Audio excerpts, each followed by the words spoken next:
Bir dam ilish kuni Hazreti Ayso muhim bir parisi oqsoqolning uyiga tamoqqa bordi.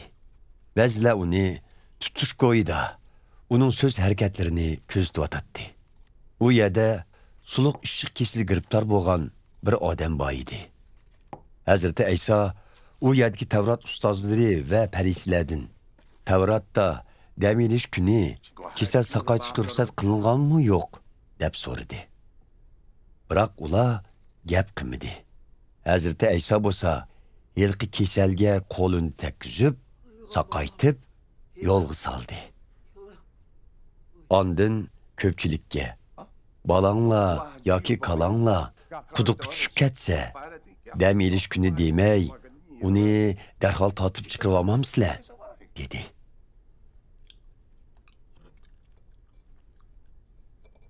Biroq hech kim Hazreti Aysoning bu savoliga javob berolmadi.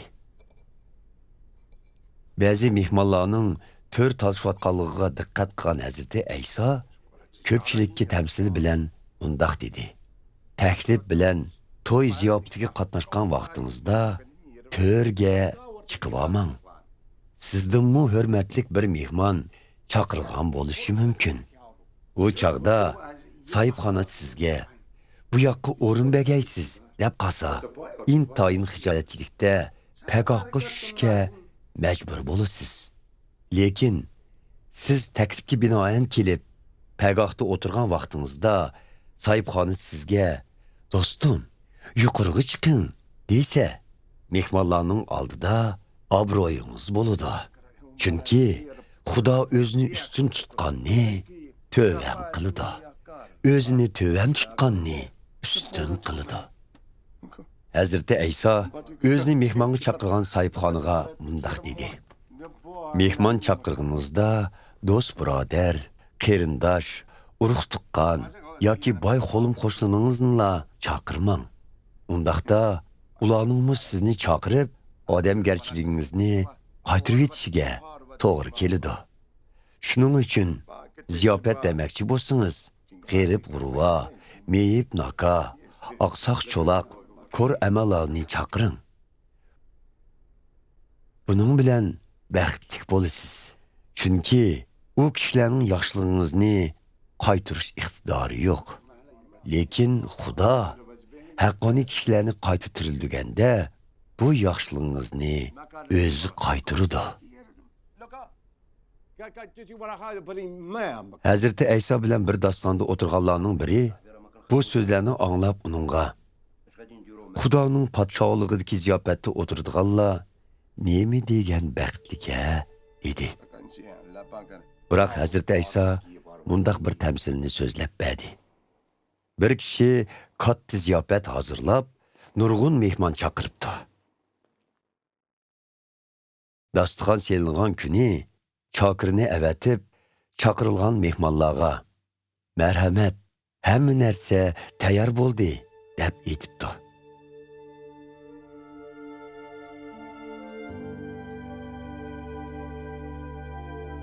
Biroq mehmonlar bormaslikqa bir-birlab bahona ko'rsatibdi.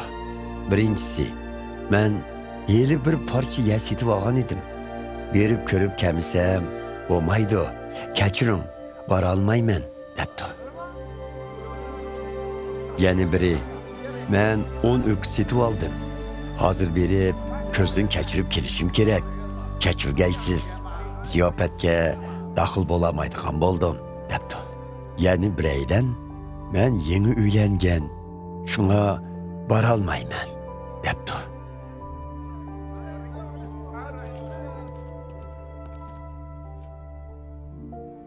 Chaqar qaytib kelib, hamma ahvolni xo'jayiniga ma'lum qildi. Xo'jayin g'azablangan holda Chaqirga darhol shaharning cho'ng kichik ko'chalariga kirib, g'erib g'urva, meyib naka, ko'r ama, oqsoq cho'loqlarni yig'ib kel, debdi. Uzun o'tmay Chaqar qaytib kelib, xo'jayin, buyrug'ingizni ado qildim. Yana bir muncha bo'sh o'rin bor, debdi.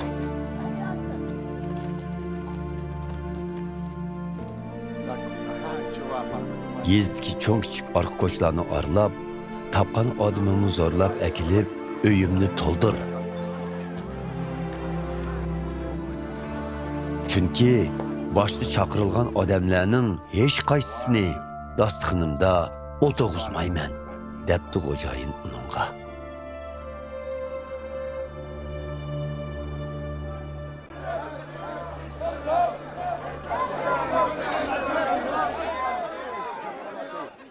Nurg'ulg'an kishilar Hazreti Ayso bilan birga kelyotdi.